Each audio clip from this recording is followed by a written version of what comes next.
이제 오후 예배 시간인데요. 감사절을 맞이해서 시편 107편에 있는 말씀으로 은혜를 나누고자 합니다. 말씀의 제목이 여호와께 감사하라 이렇게 되어 있습니다. 제목을 한번 따라서 해보세요. 여호와께 감사하라. 여호와께 감사하라. 예. 오전에 제가 한 5분 정도 더 많이 했어요. 그러니까 오후 예배 시간 어떻게 해야 되겠죠? 예. 뭐든지 짧게 해준다면 성도들은 감사하다고 그러더라고요. 아니요. 안 그래요? 예. 조금 적게 하도록 하겠습니다. 107편에 있는 이 말씀 참 은혜로운 시편 가운데 한 구절이에요. 내용상으로 분류하면 본까지 3개나 나눠놨는데 3절까지는 구원해 주신 하나님의 은혜에 감사하라는 것이고 우리를 특별히 구원해 주신 것에 대해서 4절에서부터 7절까지는 광야에서 바른 길로 인도해 주신 하나님께 감사하라. 갈 바를 알지 못하는 그 광야 한복판에서 바른 길로 인도해 주신 하나님께 감사하라는 거고, 또 8절과 9절에서는 이제 여호와를 사모하는 영혼에게 만족함을 주신다. 하나님을 찾는 자들에게 하나님께서 진리로 인도해 주신다는 그런 말씀이기도 해요. 먼저 첫 번째 대지로서 구원해 주신 하나님께 감사하라. 1절 한번 읽어보세요. 1절. 여호와께 감사하라. 그는 선하시며 그 인자하심이 영원하리로다. 예, 1절의 이 말씀이 요절의 말씀이기도 하고 시편 107편의 전체의 내용이 다 녹아져 있는 그런 말씀이라고 할 수가 있겠어요. 누구에게 감사하라고요? 여호와께 감사하라. 여호와께 감사하라. 해마다 감사절만 되면 늘상 하는 말이 하나님께 감사하라는 그런 말씀인데, 자, 우리가 하나님 앞에 늘 감사하면서 사는가? 그런가요? 이렇게 꿀먹은 벙어리시죠? 점심도 맛있게 드셨는데 감사하고 살죠? 감사하고 사셔요. 늘상 그런데 우리는 잊어먹기를 잘하는 사람들이라 하나님의 은혜에 대해서 감사하지 못하고 있어요. 하나님이 제일 좋아하시는 과일이 있대요. 전에 한번 말씀드렸네요. 무슨 과일? 감이랍니다. 감 사드리세. 예. 웃으라고 한 얘기인데 안 웃기신가 보구나. 감사드리세. 하나님 좋아하시는 건 제일 좋아하는 과일이 감이라고 합니다. 그러니까 많이 사드리세요. 많이 사드리세요. 그래서 오후 예배 끝난 다음에 또 감을 좀 드리려고, 그러니까 감사하는 마음으로 좀 드셔요. 우리가 하나님께 감사드려야 될 건 특별히 뭘까? 구원해 주신 은혜에 대해서 감사하는 거예요. 근데 우리를 구원하시는 그 하나님이 어떠한 분인가 하는 것이 그 후반절에 나와 있어요. 그는 어떠하시며 선하시며 그 인자하심이 영원하다는 거예요. 그 영원하다. 하나님은 선하셔요. 선하다라고 하는 것은 악과 반대되는 개념이에요. 악과 반대되는 그런 선하신다는 거고, 인자하시다는 거예요. 인자. 히브리 말로는 이게 헤세드인데, 헤세드. 사람에게 발견할 수 없는 하나님만이 가지고 있는 독특한 사랑을 가리켜서 헤세드, 곧 우리말로는 인자. 여기서는 인자라고 번역을 했고, 룻기나 다른 데서는 이걸 뭐라고도 번역을 했냐면 인애라고 번역을 했고, 다른 데서는 은혜라고도 번역을 하기도 했어요. 하나님만이 가지고 있는 독특한 사랑, 죄인을 사랑하시는 하나님의 사랑을 가리켜서 뭐라고요? 오늘 말씀인 투자로 인자라고 얘기합니다. 여러분들은 누구를 사랑하셔요? 사랑하는 사람을 당연히 사람은 사랑하게 되어 있어요. 나를 좋아하는 사람을 좋아하는 거고, 나를 사랑해주는 사람을 사랑하는 게 당연하잖아요. 그런데 하나님은 누구를 사랑하는가? 죄인을 피로 값주고 예수님을 보내셔가지고 구속해내서 사랑하십니다. 그걸 뭐라고 해놓는다고요? 인자. 한마디로 얘기를 하면 예수님 빼놓고 나면 누구를 사랑하는 것? 의인을 사랑하는 게 아니고 죄인을 사랑하셔요. 이게 참 하나님의 기이한 사랑이에요. 기이한 사랑. 뭐 사랑할 자격이 있까니? 맨날 하는 일이 뭐죠? 죄 짓는 것밖에 안 하잖아요, 우리가. 오늘 또 기도도 그렇게 하셨는데 일주일 동안 살아가면서 죄 안 짓고 사는 사람 그런 인생이 있나요? 예. 나 부끄러운 얘기지만 그런 인생 하나도 없어요. 저부터도 그렇고 목사님도 죄를 짓나요? 와, 부끄러운 얘기지만 목사도 죄를 질까요? 안 질까요? 짓습니다. 예. 그렇게 다 녹음이 다 되고 있는데 그렇게 그냥 탁 얘기하면은 예. 목사도 죄를 져요. 목사는 뭐 사람 아니가니? 그런데 저를 가르쳤던 선배 목사님들은 이런 얘기는 성도들 앞에서 하지 말라. 그래서 저는 그런 거 해요. 왜? 목사도 사람이기 때문에. 목사가 특별한 권위를 하나님께서 주셔서 세운 게 아니고 똑같은 사람인데 하나님께서 세우신 것 뿐이에요. 자리만 목사일 뿐입니다. 그렇다고 해서 자리만 목사이니까 뭐 귀하게 여기지 않으라 그런 말이 아니고, 그런 말씀이 아니라 똑같은 사람이라는 겁니다. 하나님 앞에서 옳다함을 인정을 받을 수 있는 사람, 그 어디에도 없어요. 사람 찾아볼 수가 없습니다. 그런 은혜 가운데에서 우리를 구원해 내신 것, 그 참으로 감사한 일이에요. 그 말씀이 2절에 있는 말씀이죠. 2절 한번 읽어보시겠어요? 여호와께 구속함을 받은 자는 이같이 말할지어다. 여호와께서 대적의 손에서 저희를 구속하사. 예, 여호와께 뭐를 받은 사람? 구속함을 받은 자들은 이같이 말할지어다. 구속이라고 하는 것은 그거예요. 말 그대로 히브리 말로는 고엘인데, 구속이라는 말, 구속은 속량이라는 말은 그런 뜻이 있어요. 값을 지불하고 사내다, 이것을 구속이라고 얘기를 합니다. 히브리 말로는 여기서는 고엘이라고 되어 있는데, 고엘 어디서 많이 들어본 말인데 룻기의 그 고엘 제도가 잘 나타나 있어요.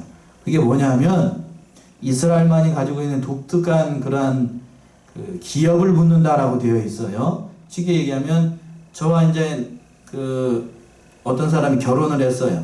결혼을 했는데 갑자기 남편이 죽었어요. 자식이 없이. 그러면 그 대를 이어나가야 되잖아요. 대가 끊어지면 안 되니까.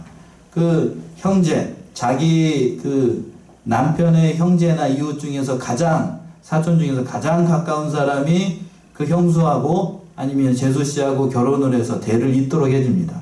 그게 무슨 제도냐면 고엘이에요. 고엘.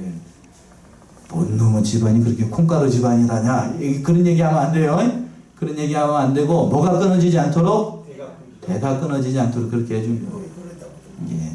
대가 끊어지지 않도록 그 가계가 중요하기 때문에, 그러니까 대가 끊어지지 않도록 한다는 얘기는 이스라엘 백성들은 하나님께서 끝까지 책임을 지신다는 하나님의 사랑을 강조를 할 때에 이렇게 얘기를 하는 거지, 하나님이 기이하다 그렇게 이해하면 안 돼요.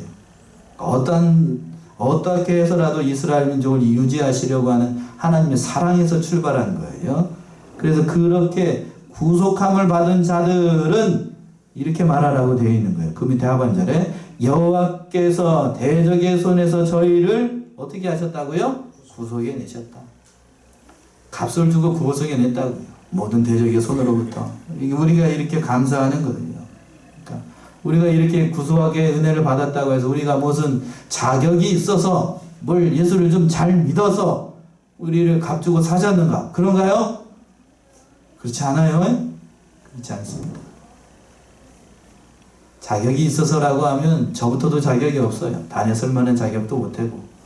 처음부터 저는 어제 자풍지 얘기하는 것 같은데, 저는 원래 목사가 되려는 꿈이 있었다고요? 없었다고요? 예, 다른 꿈을 꾸고 있었던 사람이라 저는 목사가 되려는 생각이 죽어도 없었습니다. 근데 하나님의 은혜로 말미암아, 이 표현 그대로 얘기하면 하나님께서 그런 은혜를 베풀어 주셔가지고 이 단에 선 것 뿐입니다. 그래서 감사한 거지요. 그래서 감사한 거예요. 목사의 자격이 되지 못하는 사람을 목사로 기름을 부어서 이 잔에 세웠다가 하는 거, 이 하나님의 은혜가 아니면 설명이 되어 불가능해요? 설명이 안 되는 겁니다.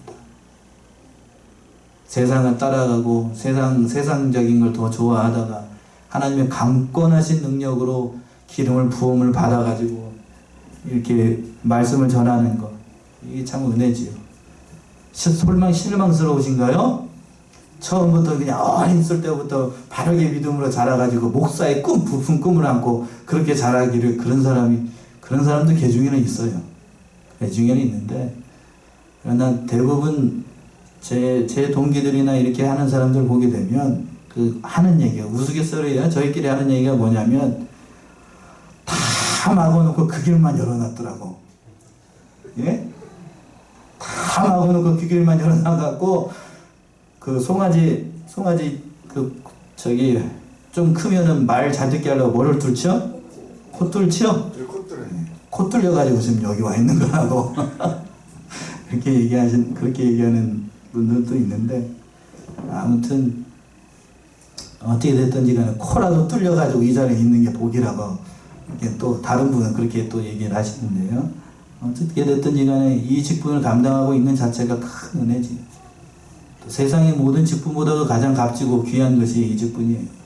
그래서 이 직분을 감당하고 있는 거고, 그리고 피값으로 사가지고 이 자리에 앉아 있는 것, 이 교회 안에서 이 양문교회라는 그 이름 안에서 우리가 한 신앙생활을 할 수 있는 것, 오늘 이제 투표를 해가지고 이제 이름이 내년부터는 성안교회로 바뀌게 되겠지만, 이렇게 은혜를 베풀어 주신 것도 하나님의 다 은혜예요.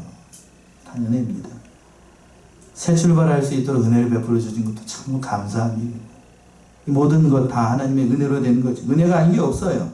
그래가지고 그 사람들 어디서부터 모아두는가? 그 말씀이 3절에 있는 말씀이네요. 3절. 동서남북 각 지방에서부터 모으셨도다. 예, 어디서부터 모았다고요? 동서남북 각 지방에서 모으셨습니다. 성도라고 하는 것, 다 불러 모으셨다고요. 여기 계신 분들도 어디 주공 아파트에 사시고 저쪽에도 살고 저 어디요? 영원에서도 오시고, 그쵸? 다 이렇게 흩어졌던 분들을 다 불러 모아요. 제가 서울에 있다 보니 서울에 좀 있었다 보니까 그 서울에는 고향이 그냥 사방팔방이야. 사방팔방. 전라도 사람이 있는가 하면 또 어떤 사람도 있고, 경상도 사람도 있고, 충청도 사람도 있고, 서울 토백이도 있고, 경기도 사람도 있고, 그냥 사방에서 다 와요. 사방에서. 말 그대로 여기입니다. 여기는 우리는 이제 정읍에서 사니까 정읍에 있는 분들이 모이지만, 서울에 올라가게 되면 그냥 사방팔방에서 다 모여요. 그러면서도 한 교회 안에서 신앙생활 한다는 것 자체 참 은혜지요. 은혜. 이것이 하나님의 구원의 역사예요. 그러니까 내 힘, 내가 예수를 믿고 내가 결정하고 내 공로로서 예수님을 믿었다라고 생각할 수도 있지만, 알미니안 계통에서는 그렇게 얘기해요. 내가 결정하고 내가 예수를 믿은 거지 뭐, 그렇게 생각하는데 그렇지 않아요. 지금 돌아보니까 그래요. 앞에서도 언급한 것처럼 제가 이 목사의 길을 걸어갈 것이다, 저는 꿈에도 생각하지 못했고, 그 모든 발걸음을 인도하신 분이 누구라고요? 하나님이셨어요. 하나님. 그러니까 저만 바라보고 계시지만 여러분들도 마찬가지예요. 잠시 그 자리에서 은혜가 떨어지고 또 내가 가는 길이 앞이 보이지 않을 때 잠시 그 자리에서 멈춰서도 뒤를 돌아보세요. 뒤를 돌아보면 하나님의 인도하심이 보이나요? 안 보이나요? 보이지요? 안 보인다라고 하면 그 이상한 거예요. 그런데 여러분들 눈길 걸어보셨어요? 눈길 걷다가 보면은, 눈길에서 쫙 뒤를 돌아보면은, 제가 반드시 걸어온 것 같은데 눈길을 보면 어떻게 되어 있죠? 반드시 걸어왔나요? 예, 온통 갈짓자 걸으면 온통 갈짓자 걸음. 여러분들이 신앙생활 하면서 그 자리에서 뒤를 돌아보게 되면 참으로 지난 시간에 야곱이 고백한 것처럼 무슨 인생을 살았다고요? 험악한 세월을 보냈습니다. 갈짓자도 이런 갈짓자가 없어. 이쪽으로 갔다가 왼편으로 갔다가 여기도 아닌가 배, 그러다가 또 오른쪽으로 갔다 여기도 아닌가 배, 그러다가 또 그러다가 이렇게 온 거죠. 이 말처럼 3절에 있는 것처럼 동서남북으로 다 행하다가 이 자리에 쓴 겁니다. 양문교회라고 하는 거. 이것도 다 하나님의 은혜예요. 요한복음 11장 52절에서는 이렇게 얘기를 했습니다. 예수님께서 어떻게 얘기를 했을까요? 요한복음 11장 52절.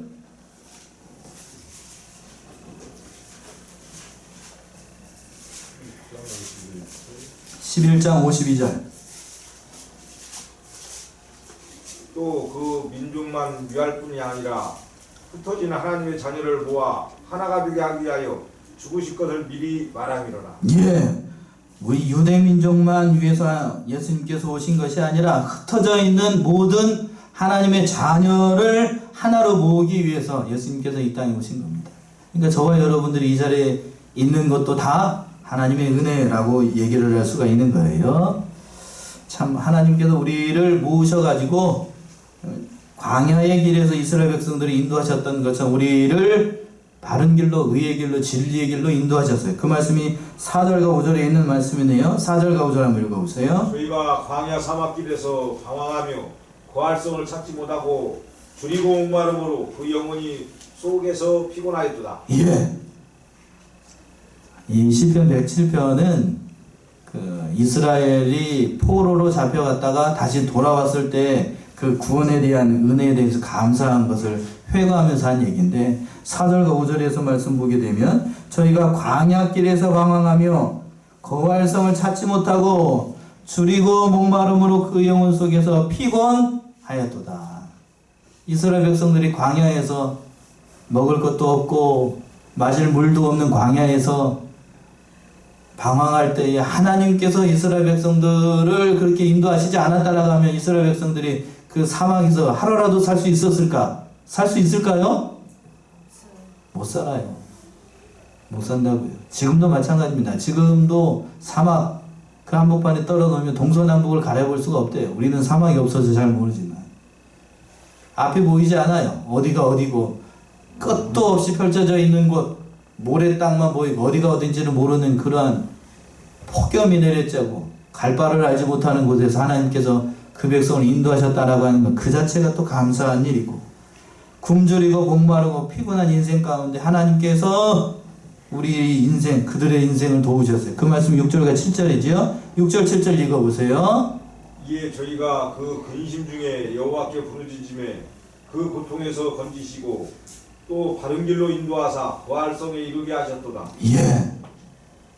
그러니까 마실 물이 없고 또 먹을 것이 없으니까 그들이 고통 중에서 하나님께 부르짖었습니다. 이에 저희가 그 근심 중에 여호와께 어떻게 하니 부르짖음에 그 고통에서 건지시고. 그러니까 여러분들이 지금 힘든가요? 몸이 피곤하고 하는 일이 안 되고 집에 가봐야 낙이 없고 그럴 때 누구를 자꾸 부르짖어야 돼요? 하나님 자꾸 부르짖어야 돼요. 그럼 그 고통에서 건져주셔요. 또 무슨 일을 해주신가? 7절에서 보시면 또 바른 길로 인도하사 거활성에 이르게 하셨더라. 이게 참 중요해요. 어떠한 길로 우리 인도하신다고? 우리를 바른 길로 인도해 주십니다. 바른 길로, 진리의 길로, 형통의 길로 우리를 인도해 주셔요. 정말 하나님은 살아계십니다. 살아계시기 때문에 우리를 바른 길로 인도하십니다. 참 우리가 여기에다 소망을 둬야 돼요. 양문 교회, 이제 다음 내년부터 성한 교회가 되겠지만 두 번 얘기하네요. 예. 바른 길로 걸어갔어요. 이 시대가 참으로 바른 진리, 바른 말씀, 바른 교회로 살아가는 교회가 그렇게 많지 않아요.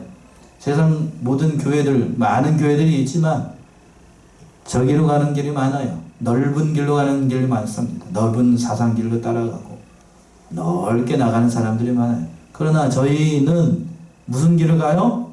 좁은 길, 또 오늘 말씀에서처럼 무슨 길? 바른 길로 갑니다. 바른 길. 예. 금요 예배 시간에 나오신 분들은 제가 이제 같이 기도해 달라고 얘기를 했었는데, 청도에 저희 교단 반석교회가 있어요. 청도 반석교회.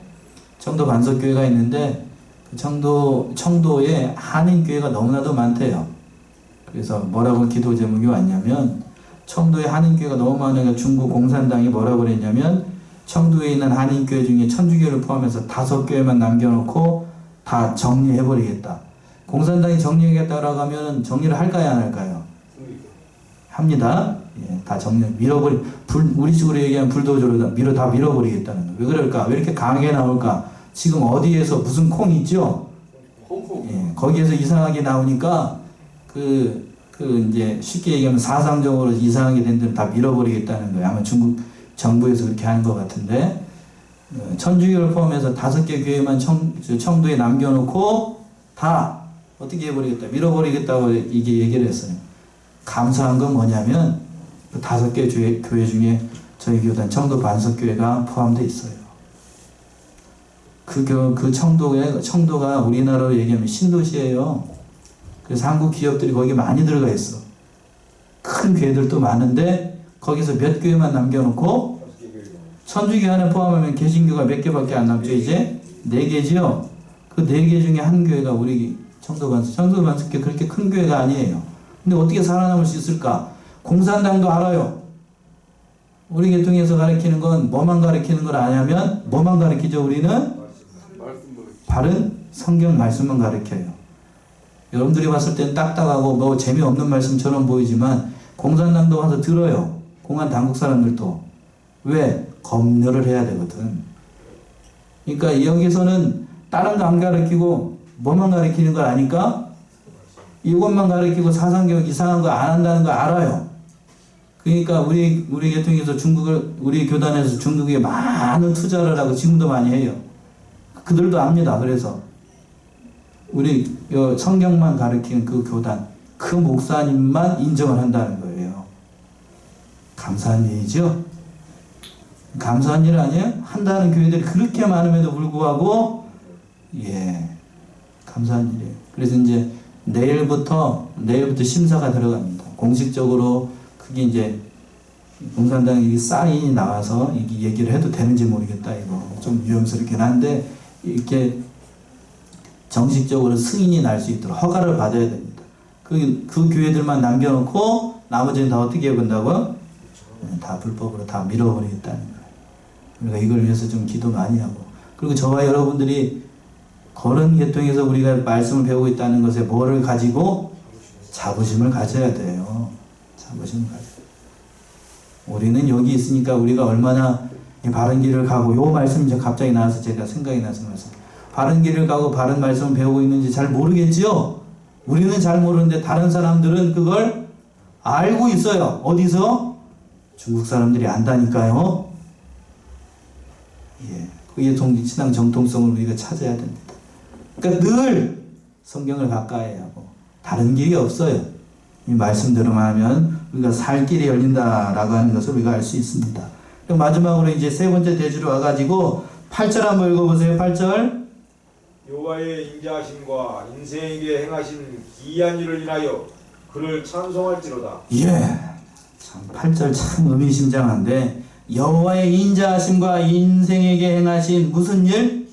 기이한 일을 인하여 그를 찬송할지어다. 인생에 행하신 기이한 일. 출애굽의 역사도 참 기이한 일이지요. 낮에는 뭘로 인도하시고 구름기둥으로 인도하시고, 밤에는 뭘로? 불기둥으로 앞에 보였어요. 그렇게 인도하시고, 또 홍해가 갈라지는 것도 큰 이적이죠. 또 뭐가 이적일까요? 요단강이 갈라진 것도 큰 이적이고, 여호수아에서 보게 되면 해가 머물러 있는 것도 큰 이적이고, 죽은 자가 살아나고 병자가 일어나는 것, 이것도 다 큰 기적인데, 무엇보다도 가장 큰 기적은 뭘까? 여기에서 기이한 일은 뭘까? 여러분들이 생각하기에 기이한 일이라고는 어떤 것이 기이한 일이라고 생각하나요? 하나님의 기이한 일, 제가 이미 기이한 일에 대해서는 얘기를 한 것 같은데, 가장 제 관점에서 가장 기이한 일은 뭘까? 죄인을 용서하시는 하나님의 사랑이 기이한 거예요. 누구를 용서하시는 거예요?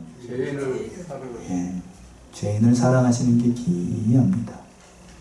참 이게 기이한 것 같아요. 이게 하나님께서 우리에게 기이한 은혜를 베풀어 주시지 않았다라고 하면 살아갈 인생 아무도 없어요.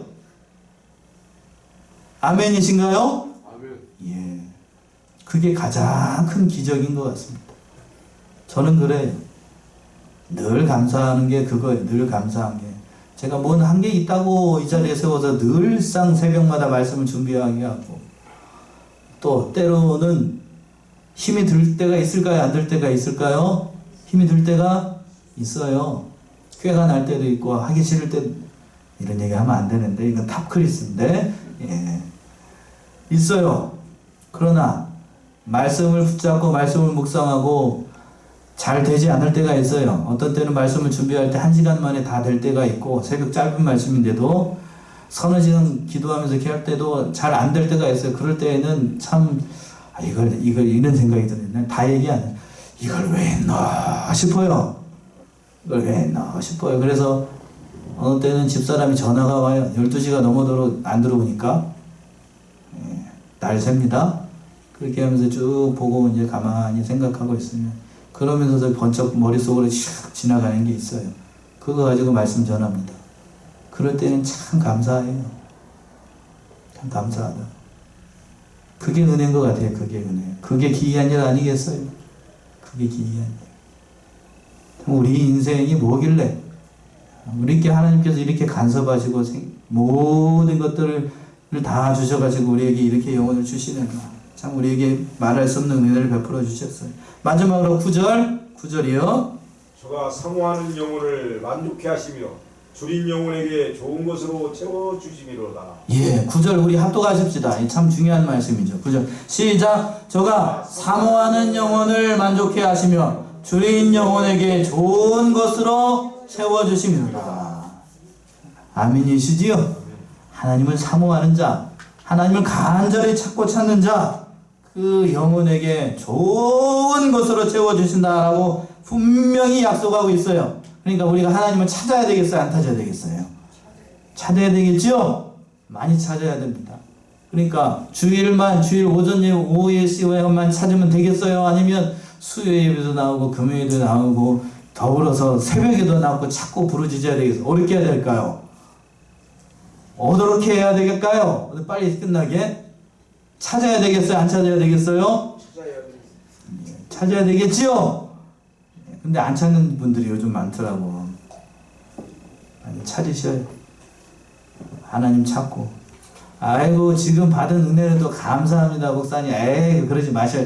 아이 그러지 말고 제가 그러지 말고 좀 제발 좀 찾으시오. 하나님 만나고 하나님 찾고 그렇게 찾아서 하나님의 채우심. 베드로전서 2장 2절에 이렇게 표현됐습니다. 한 구절만 찾아보고 마칠게요. 베드로전서 2장 2절.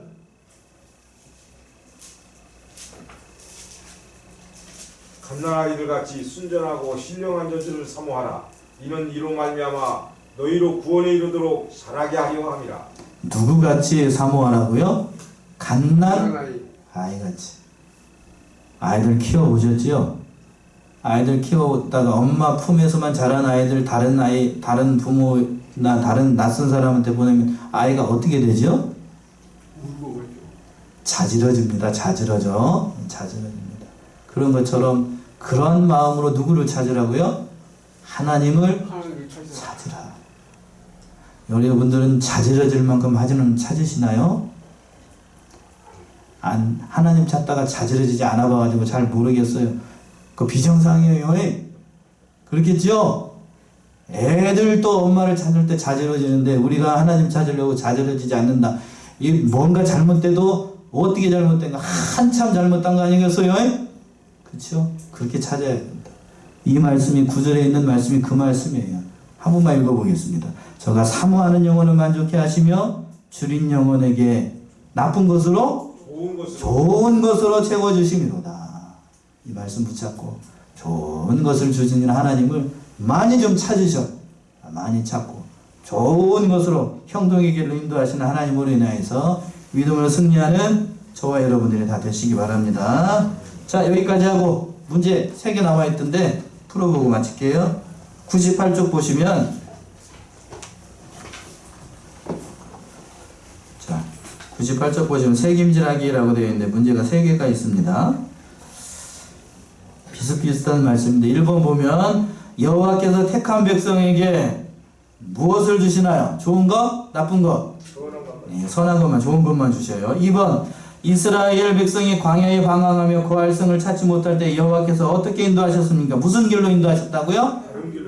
바른 길로 인도하셨습니다. 뒤에 건 없어요. 바른 길.